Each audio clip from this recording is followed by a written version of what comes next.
என் பேர் சமரன். இங்க பொதுமக்களா கூடி இருக்கோம் சவிதா இன்ஜினியரிங் காலேஜ் வாசல்ல.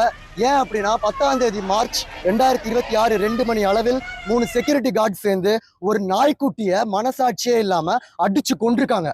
இது அங்க இருக்கிற மாணவர்கள் பார்த்து தட்டி கேட்டு வீடியோ எடுத்திருக்காங்க. அந்த மாணவர்களையும் சரமாரியா தாக்கியிருக்காங்க. இதை பார்த்துட்டு ஒரு காலேஜ் நிர்வாகம் என்னங்க பண்ணணும்? அவங்களை உடனே பணி நீக்கம் பண்ண வேண்டாம்? இப்ப வரைக்கும் அவங்கள பாதுகாத்து வச்சு யாரு வீடியோ அமிச்சா அப்படின்னு அந்த மாணவர்களை போட்டு நோண்டிக்கிட்டு இருக்காங்க. இந்த மாதிரி ஒரு அக்கிரமத்தை நான் எங்கேயுமே பார்த்தது இல்ல. சவிதா வாசல்ல அவங்க உடனடியாக அந்த 3 செக்யூரிட்டியும் டிஸ்மிஸ் பண்ணணும், வேலையை விட்டு அனுப்பணும், பணி நீக்கம் செய்யணும் அப்படிங்கிறதுக்காக உட்காந்துருக்கோம்.